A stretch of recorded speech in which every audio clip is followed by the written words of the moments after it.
So upgrading to the limited trim for my 2025 Ioniq 5 versus my old 2022 SEL added a new feature that I hadn't had before, and that is reverse parking collision assist. Basically what that means is when you throw the car in reverse and you start backing up towards something, if you do get close enough to it, it will slam on the brakes. I've found that feature relatively useful here in our parking garage where spaces are kind of small and I've got a lot of stuff stuffed up against the back wall. So it is nice to just kind of creep up on it and then it will apply the brakes. Now if you drive an Ioniq 5, you might be saying, I don't have this feature. It's really only been on the upper trims, so limited for 2021 through 2024, and then for the 2025 and 2026 model year, it's on the XRT and the limited trim. But now that I have my trailer hitch mounted on the car and I put the bike rack on it, I now absolutely hate this feature. And I think you know why. Because when you have a platform-style bike rack attached to your trailer hitch with a bike on it, every time you put the car in reverse, it thinks you're about to hit something. So you'll move about 6 inches and then boom, slams the brakes. Now it's easy enough to disable. All you do is hold down the parking sensor button located on either the dashboard or the center console for about 2 or 3 seconds, and you'll get a little message on the driver display that says the feature is disabled. But this only disables it for this instance that you've been driving the car. So if you turn off the car, turn it back on, it's automatically re-engaged again. And man, this is so excruciatingly annoying. So we were away for a wedding this past week and my fiance was in the bridal party. So on Saturday, she spent the whole day getting ready with them and I had to entertain myself. So I took my e-bike out for a 50-mile bike ride. And the day before, we drove down to Fishkill, New York, and then that day I was tooling around with the bike, and then the next day we drove back to Boston. So in this 3-day period, I had to disable this feature at least 10 to 12 times. And even when you disable the feature, it will still beep at you as you are reversing. So you have to push the button again. Now this feature is probably the biggest bug for me personally with the car. I'm going to be taking my bike out for a lot more rides this summer, and the fact that I have to push that button every time I power on the car just drives me crazy because I do not remember. I don't have that muscle memory built up yet. So I just really wish there was a setting in the menus that would just allow you to permanently disable it, whether you turn the car on or off multiple times.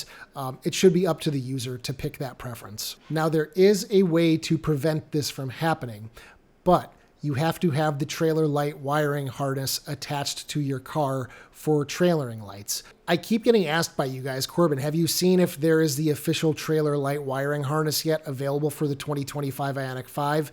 And I haven't found anything.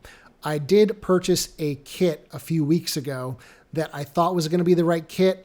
Turned out it wasn't. It was for the 2025 Hyundai Tucson. It was a 4-pin connector for trailer lights, and the connector for that matched the male connector in the car. It might not be specifically for the Ioniq 5, but it might work. So I went to install it. The grommet to go through the floor to run the wire to the trailer hitch wasn't the right size, so that's kind of loose. It also required me to run a grounding wire to the body of the car, even though that connector does have a ground path in it. And then probably the closest thing there was the distance from the grommet coming through the trunk floor to the hitch was literally within an inch of being too short to get to the hitch. So it just made it, and I was really happy to see that.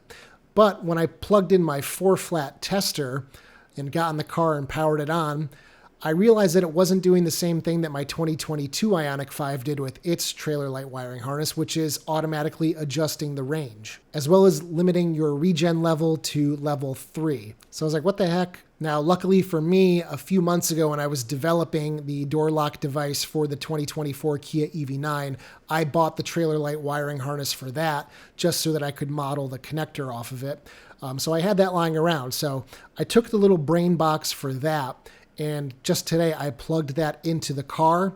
And because that one is specifically for an EV, now the car recognizes that a trailer is attached to it, and it does limit regen to level 3. So I kind of Frankensteined together 2 trailer light wiring harnesses to get the one that I ultimately need. So after I got that installed, I plugged in my 4-flat tester because I really wanted to see is this going to deactivate parking collision avoidance assist when in reverse? And thankfully, the answer is yes. So now I've got a couple options to alleviate this problem. If I do want to keep the bike on the car for an extended period of time and I have to deal with this, I can just plug the 4-flat tester in and just leave it there. And what's nice about in the 2025 Ioniq 5 is from the settings screen, you can go ahead and disable the feature where it automatically adjusts your range. So you can have it show your full estimated range even when you have the trailer connected. So my second option is going to be get a new bike rack that has built-in brake lights. This kind of helps because the brake lights get hidden by bikes, so it kind of pushes them out back towards the rear of the car to make your car more visible to other drivers. So then you would just plug the bike rack into the 4-pin connector and Bob's your uncle. So I'm just really glad to see that I have a couple paths to take because this feature was driving me insane this past weekend. I know some of you are probably going to ask, what kind of range hit did I see having my bike mounted on the back of the car? I'd say the impact was negligible. I didn't really see any major hit to the efficiency that I normally get driving at the speeds I was at. So that's pretty cool. So anyway, guys, rant over. I just wanted to tell you guys how annoying this feature or bug was for me. Let me know down in the comment section, have you had to deal with this? I know most people with 2025 Ioniq 5s still haven't gotten hitches on their car yet, but a lot of you people with 2021 through 2024 Ioniq 5s have them, and you've probably dealt with this for a few years now, so let me know how that's been going for you. If you liked today's video, give it a thumbs up. Check out my store at ioniqguy.com for accessories for your Ioniq 5. Consider becoming a channel member for as little as 99 cents per month. For $3 per month, you can gain early access to these videos, as well as a 5% discount to my store. And as always, I will see you guys in the next one. Take care, everybody.